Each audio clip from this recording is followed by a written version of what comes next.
नमस्कार साथियों, स्वागत है आपका अपनी YouTube चैनल भाषा निकेतन में। साथियों, हम बात कर रहे हैं वस्तुनिष्ठ हिंदी, और उस पुस्तक जो है वो है सरस्वती पांडे एवं गोविंद पांडे जी की। और इससे साथियों हम आज शुरू करेंगे नई आलोचना। और साथियों, यह इस पुस्तक का 50वां वीडियो है और यह पुस्तक हमारी समाप्ति की ओर है। तो साथियों चलिएगा शुरू करते हैं आज का वीडियो। और आज की वीडियो को शुरू करने से पहले चाहेंगे, चैनल पर नए हैं तो प्लीज़ चैनल को सब्सक्राइब भी कर लीजिए। तो नई आलोचना को समझते हैं साथियों।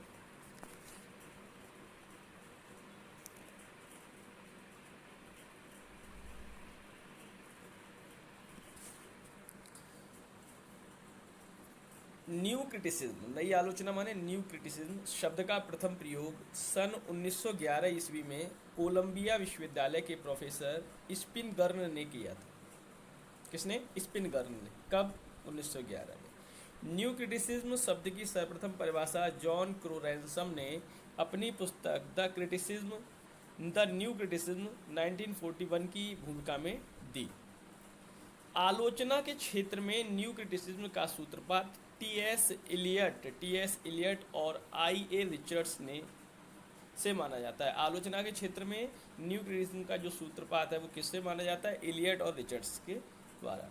नई आलोचना को रोमांटिसिज्म के विरुद्ध एक नए क्लासिकल पुनरुत्थान नव अभिजात्यवाद के रूप में देखा जाता है। जो नई आलोचना है उसको रोमांटिसिज्म के विरुद्ध एक नए क्लासिकल पुनरुत्थान नव अभिजात्यवाद जिसे कहेंगे उसके रूप में देखा गया है। नई आलोचना में विभिन्न शब्दों के प्रवर्तक निम्न हैं। देखिए, नई आलोचना में अंतर विरोध जो है उसको क्विंथ ब्रुक्स ने कहा है। तनाव नई आलोचना में एलन टेंट का है शब्द। अनेकार्थता जो है वह है विलियम एम्सन का शब्द है।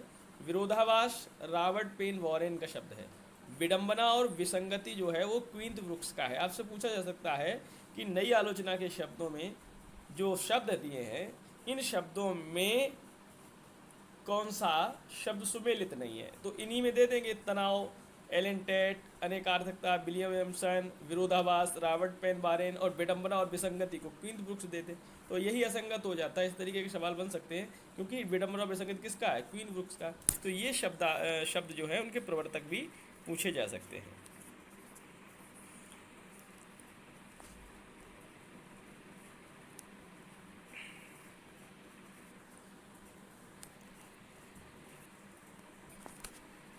थोड़ा माफ करें, थोड़ा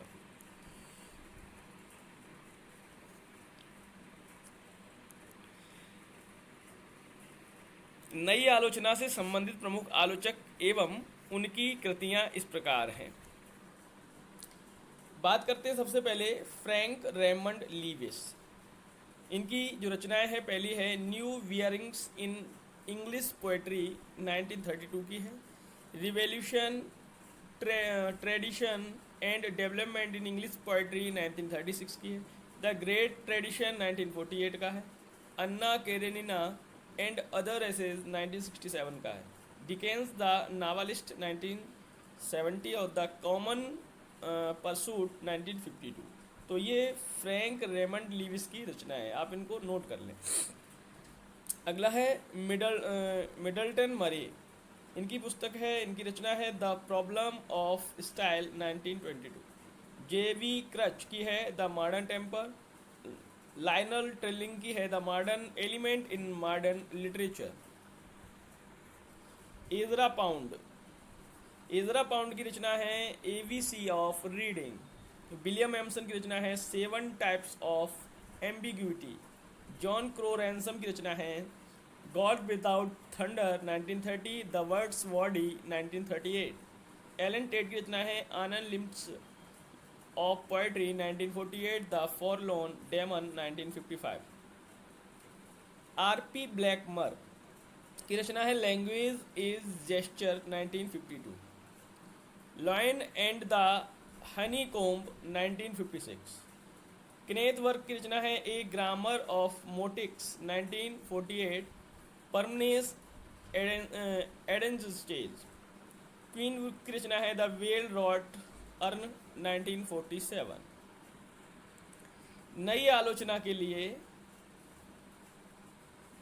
प्रारंभ में सौंदर्य परक रूपवाद या ईस्थेटिक फॉर्मलिज्म और विश्लेषणात्मक आलोचना जैसे नाम सुझाए गए। नई आलोचना से संबंधित प्रमुख पत्रिकाएं निम्न हैं।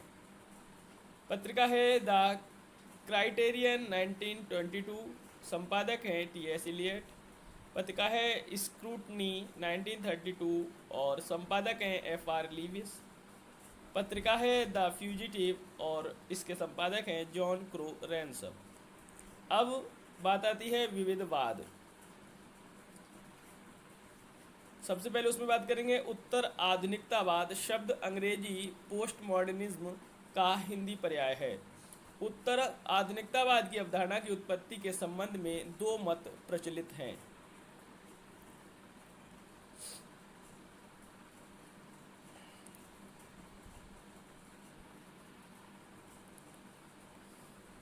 इस अवधारणा की उत्पत्ति तीसरी दुनिया के गरीब देश निकारागुआ में हुई और इस अवधारणा की उत्पत्ति साम्राज्यवादी देश अमेरिका व यूरोप में हुई। प्रथम मत क्या है?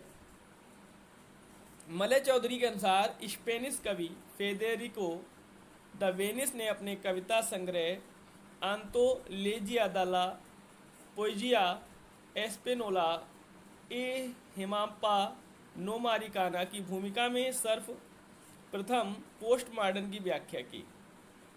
डडली फिट्स ने सन 1942 ईस्वी में पोस्ट मॉडर्न के दक्षिणी अमेरिकी कवियों पर प्रभाव को लेकर ethology of contemporary Latin American poetry नामक पुस्तक लिखी। सन 1947 में पुर्तगाली कविताओं का संग्रह फार्मई एक्सप्रेसाओं नो दोमांस ब्राजिलेइरो दो पेरियडो कॉलोनियल ए एपोका पोस्ट मॉडर्निस्ट प्रकाशित हुआ।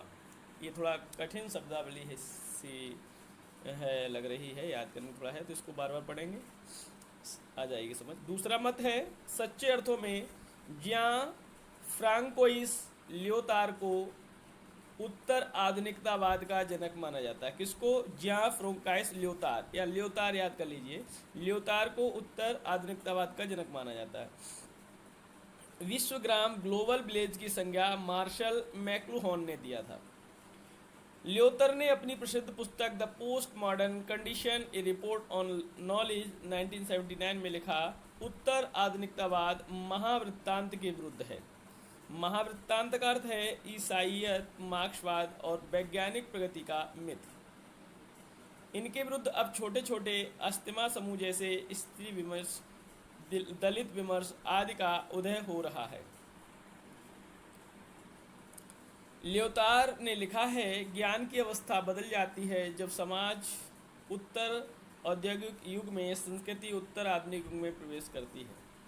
फ्रेडरिक जेम्सन ने अपनी पुस्तक post modernism the culture logic of late capitalism में उत्तर आधुनिकता को पूंजीवाद के विकास की खास अवस्था कहा है। इसे उपभोक्ता पूंजीवाद या वृद्ध पूंजीवाद भी कहते हैं। उत्तर आधुनिकतावाद विचारधारा का अंत, लेखक की मृत्यु, इतिहास का अंत, कला का अंत, आलोचक की मृत्यु आदि अनेक मृत्युओं की घोषणा करती है।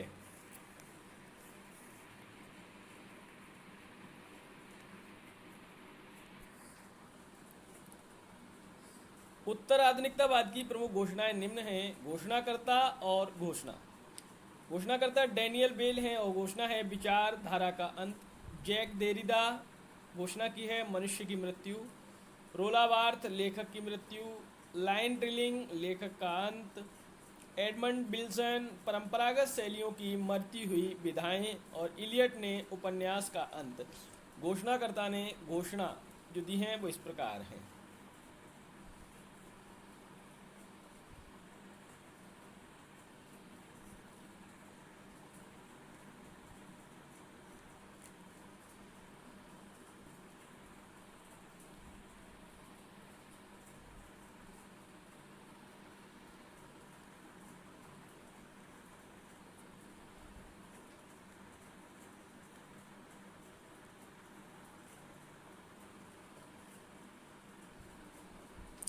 अब हम बात करेंगे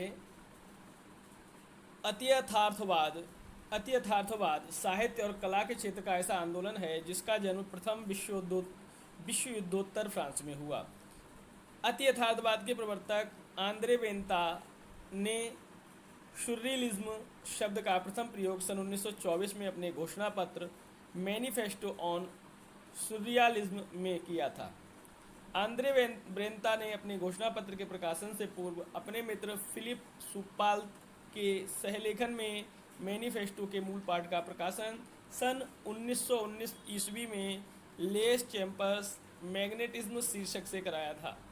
आंद्रे ब्रेंता ने अतियथार्थवाद में स्वतः चालित लेखन को साहित्यकारों के लिए अपरिहार्य माना है। अतियथार्थवाद के प्रबल समर्थक हर्बर्ट रीड ने मिथ ड्रीम एंड पोएम नामक प्रसिद्ध लेख लिखा। अतियथार्थवाद का संबंध दादावाद से है। दादावाद का प्रवर्तन ट्रिस्टन जारा ने सन 1916 में किया। अस्तित्ववाद के प्रवर्तक डेनिस विद्वान सोरेन कीक्रेगॉर्ड 1813 से 1855 थे। अस्तित्ववाद के समर्थकों में Nietzsche, Karl Jaspers, Martin Heidegger, Gabriel, Marcel, Jean Paul Sartre, Albert Camus आदि का नाम महत्वपूर्ण है। नीत्शे ने घोषित किया कि ईश्वर की मृत्यु हो चुकी है। संरचनावाद की अवधारणा के प्रवर्तक फ्रांस के भाषा वैज्ञानिक फर्दिनांद डी सॉस्यूर 1857 से 1913 थे। संरचनावाद के अनुसार साहित्य शब्द संरचना है। वस्तुतः प्रत्येक वस्तु कई घटक तत्वों के संश्लेष से निर्मित होती है। ये घटक एक ओर परस्पर संबद्ध होते हैं और दूसरी ओर पूर्ण निर्मित के साथ उनका संतुलित संश्लेष होता है। साहित्य शाब्दिक संश्लेष है।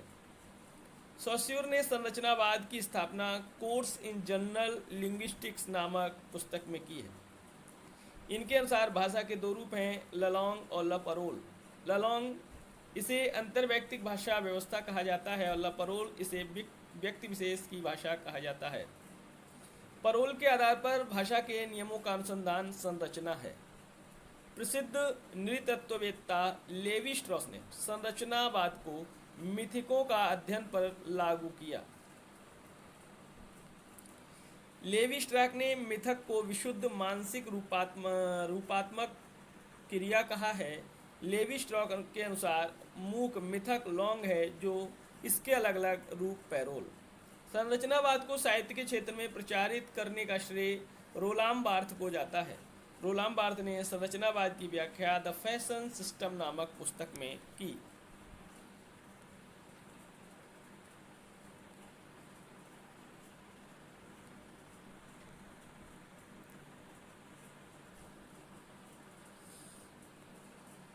उन्होंने कहा कि हमें साहित्यिक कृति को एक विशिष्ट एकता से युक्त संपूर्ण संरचना रूप में देखना चाहिए। यह संपूर्ण रचना परत दर परत इतनी जटिल होती है कि इसे अंगभूत उपसंरचनाओं, ध्वनि, छंद, बिंब, पद विन्यास आदि के गुंफ के रूप में देखा जा सकता है। रोला बर्थ के अनुसार साहित्य निर्माण में 5 नियम काम आते हैं: व्याख्या, चिन्ह संहिता, प्रतीकात्मकता, क्रिया व्यापार संहिता और सांस्कृतिकता। इन्हीं नियमों से होकर सारा पाठ गुजरता है। संरचनावाद को मार्क्सवादी परंपरा में स्थान देने का श्रेय लुई अल्थ्यूसर को जाता है। उत्तर संरचनावाद को संरचनावाद का अगला चरण माना जाता है। उत्तर संरचनावाद अवधारणा की स्थापना में 5 फ्रांसीसी विद्वानों की भूमिका को माना जाता है। वो इस प्रकार हैं कि क्लाडे लेवी स्ट्रास, माइकल फूको, रोलाम बर्थ, लुई अल्थ्यूसर और जैकियस लाकन। ये सभी वो 5 फ्रांसीसी विद्वान हैं जिन्होंने उत्तर संरचनावाद की अवधारणा की स्थापना में भूमिका दी है। उत्तर संरचनावाद में सारा बल पाठ माने टेक्स्ट पर दिया जाता है। कला के लिए मूल फ्रांसीसी भाषा ला एल आर्ट। अनुवाद सूत्र का सर्वप्रथम प्रयोग विक्टर कजिन ने सन 1818 ईस्वी में किया था। विक्टर कजिन के भाषणों का प्रकाशन सन 1836 में हुआ। एल आर्ट पॉर एल आर्ट या ला आर पूर ला आर सूत्र का कला के लिए कला, आर्ट्स ऑफ आर्ट से एक अनुवाद सर्वप्रथम वाल्टर पेटर ने किया। कलावादी साहित्यिक प्रवृत्तियों को प्रतिष्ठित करने का श्रेय जर्मन दार्शनिक कांट, शेलिंग, गोथे और सिलर को जाता है। सौंदर्यवादी अथवा कलावादी प्रवृत्ति के सर्वप्रथम प्रभावकारी रचनाकार गाउटियर हैं। कला के लिए कला आंदोलन का प्रवर्तन करने वाले प्रमुख लेखक निम्न देशों में संबंधित हैं। फ्रांस के देखिए मदाम द स्टाल, थियोफिल गोतिये और पियरे शॉल बादलेयर और स्टाफेन मार्लमे। इंग्लैंड के जेम्स हिस्लर, ऑस्कर वाइल्ड, वाल्टर पेटर, कार्लाइल और एडमंड गूल्स। और अमेरिका के इमर्सन और एडगर एलन पो। कलावादियों की प्रमुख रचनाएं निम्नलिखित हैं।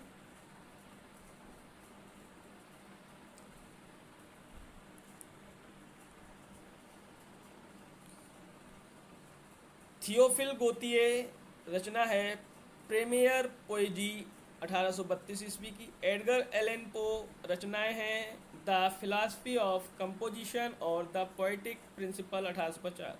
बादलेयर रचनाएं हैं फ्लावर्स ऑफ द ईविल काव्य संग्रह। वाल्टर पेटर स्टाइल निबंध और जेम्स व्हीलर 10 o'clock 1888 की रचना। विभिन्न कलावादियों का कला के संदर्भ में की गई टिप्पणी निम्नलिखित है। कला की सत्ता राजनीतिक सामाजिक परिस्थितियों से स्वतंत्र तथा निरपेक्ष होती है। कला का शिल्प उसे स्वतः पूर्ण, श्रेष्ठ तथा मूल्यवान बनाता है। गोतिये, यह कथन गोतिये का है। कविता संदर्भ की लयात्मक सृष्टि है एवं उसका प्रभाव आत्मा का गहन और शुद्ध अन्यन है। यह है कथन एडगर एलन पो। कला का सत्य अपने अंतर्दर्शन के प्रति ईमानदार बना रहने में होता है। यह कथन है वाल्टर पेटर। कला का उद्देश्य सुंदरता की खोज और निरूपण है। यह कथन है जेम्स हिस्लर। कला चरम सत्य और जीवन कथा की एक विधि है। यह कथन है ऑस्कर वाइल्ड।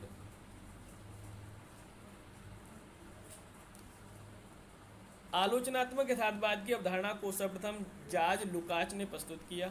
जॉर्ज लुकाच की प्रसिद्ध रचनाएं निम्नलिखित हैं। The meaning of contemporary realism, study in European realism और द हिस्टोरिकल इत्यादि। जादुई यथार्थवाद शब्द अंग्रेजी शब्द मैजिक रियलिज्म का हिंदी पर्याय है। सर्वप्रथम फ्रेंच रोह ने जर्मन चित्रकारों के चित्रों का विश्लेषण करते हुए मैजिक रियलिज्म पद का प्रयोग किया था। जादुई यथार्थ का प्रतिष्ठापक बुअलो को माना जाता है। बुअलो। जादुई यथार्थ से जुड़े प्रमुख रचनाकार निम्नलिखित हैं। जॉर्ज साइको, Luis Borges, Gabriel Garcia Marquez, Alejo Carpentier और मॉर्क्वेज इत्यादि। यथार्थवादी कला का आरंभ 1857 ईस्वी में फ्रेंच लेखक फ्लावियर की प्रसिद्ध रचना मादाम बॉबेरी के प्रकाशन से हुआ। बाल्जाक और जोला जिस यथार्थवादी आंदोलन का प्रवर्तन किया उसे प्रकृतवाद कहा जाता है। प्रतीकवाद का आविर्भाव 19वीं सदी में अंत में हुआ। कहाँ? जो फ्रांस में हुआ।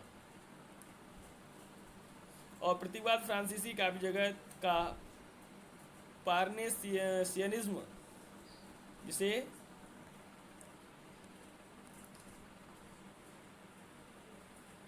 अब देखते हैं। आचार्य रामचंद्र शुक्ल ने लिखा है, इन पार्नेसियनों के पीछे सन 1885 ईस्वी में प्रतीकवादियों, सिवालिस्टिस या डिकेटेंट्स का एक संप्रदाय फ्रांस में खड़ा हुआ है, जिसने अनूठे रहस्यवाद या भावोन्मादमयी भक्ति का सहारा लिया। फ्रांस में प्रतीकवाद के पुरस्कर्ता वादलेयर माने जाते हैं। सन 1886 ईस्वी में कवि जीन मारियास ने फिगारो नामक पत्र का प्रकाशन आरंभ किया, जिसमें प्रतीकवाद का एक घोषणा पत्र प्रकाशित किया गया। इंग्लैंड में प्रतीकवाद का प्रवर्तन विलियम बटलर येट्स ने किया है। प्रतीकवादी आंदोलन को विकसित करने वाले प्रमुख लेखक हैं या निम्नलिखित देशों से संबंधित हैं? फ्रांस से कौन कौन हैं? Charles Baudelaire, Paul Verlaine, Arthur Rimbaud, Stephane Mallarme. England के हैं George Moore, Oscar Wilde, Arthur Symons, Ernest Dowson. Germany के स्टीफन जॉर्ज और अमेरिका के एमी लॉवेल। प्रतीकवादियों ने चार्ल्स बादलेयर की कविता कार्सम पॉन्टेज सादृश्य को अपना घोषणा पत्र माना है। चार्ल्स बादलेयर को फ्रांस का प्रथम कवि भी माना जाता है। बिंबवाद का उदय 20वीं सदी के प्रारंभ में कुछ अमेरिकी और अंग्रेजी कवियों के सहयोग से आरंभ हुआ। बिंबवाद के प्रवर्तक टी.ई. ह्यूम माने जाते हैं। आचार्य रामचंद्र शुक्ल ने एफ.एस. फ्लिंट को इसका प्रवर्तक माना है। इमेजिज्म का बिंबवाद की संज्ञा सर्वप्रथम इजरा पॉन्ड ने की थी। फ्लिंट ने सन 1913 में पोएट्री पत्रिका में बिंबवाद के 3 सिद्धांतों की घोषणा की। विषयगत या विषयीगत वस्तु का प्रत्यक्ष चित्रण, दूसरा है जो चित्र विधायक ना हो उस शब्द का बहिष्कार, और लय से युक्त संगीत योजना। प्रमुख बिंबवादी आलोचक निम्नलिखित हैं। Richard Aldington, Hilda Doolittle, D H. Lawrence, William Carlos, William John Fletcher, Amy Lowell. T E. Hulme की महत्वपूर्ण रचना का नाम स्पेक्यूलेशंस है। मिथिक यूनानी शब्द मिथोस से बना हुआ है जिसका अर्थ है मुंह से निकला हुआ। मिथकीय समीक्षा का प्रवर्तक नार्थप फ्राई को माना जाता है। युंग ने बिंब को आर्कटाइप या आद्य बिंब नाम दिया।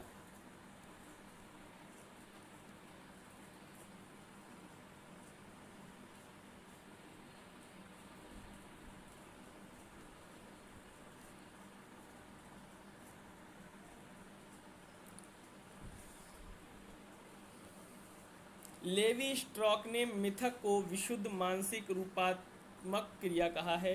मार्क्सवाद के प्रवर्तक कार्ल मार्क्स और फ्रेडरिक एंगल्स थे। मार्क्सवादी दर्शन पद्धति के 3 अनिवार्य घटक निम्न हैं: द्वंद्वात्मक और ऐतिहासिक भौतिकवाद, और राजनीतिक अर्थशास्त्र और वैज्ञानिक समाजवाद। मार्क्सवाद आलोचना के प्रमुख समीक्षक निम्नलिखित हैं: Lukacs, Lenin, Mao Tse tung, Gramsci, Caudwell, George Thomson, Ernst Brecht, Bloch, Benjamin Goldmann, Adorno आदि। मनोविश्लेषणवाद के प्रवर्तक सिगमंड फ्रायड माने जाते हैं। फ्रायड के मनोविश्लेषणवाद में प्रयुक्त होने वाले प्रमुख शब्द हैं उपहाम, अहम, पराहम, लिबिडो, चेतना इत्यादि। फ्रायड के प्रधान शिष्य निम्न हैं: अल्फ्रेड एडलर और कार्ल गुस्ताव यूंग। फ्रायड के मनोविश्लेषणवाद का साहित्य में प्रथम आलोचनात्मक प्रयोग जेम्स शेक्सपियर के हैमलेट की आलोचना के माध्यम से किया गया है। रूपवाद एक प्रकार का कलावादी आंदोलन है जो 20वीं सदी के दूसरे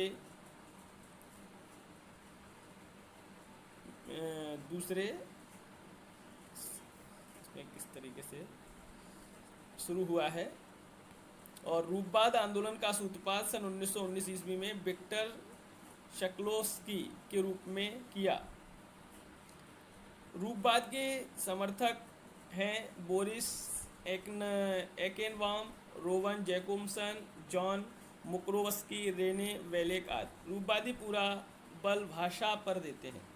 उनका कहना है कला सबसे पहले और तकनीक है उसके बाद कुछ। रूपवादियों के 2 केंद्र रहे हैं: भाषिकी 1915 मॉस्को और पीटर्सबर्ग आपका। विखंडनवाद के प्रवर्तक जॉक देरिदा माने जाते हैं। तो साथियों, जॉक देरिदा के जीवन वृत्त के साथ हम अगली वीडियो में शुरुआत करेंगे।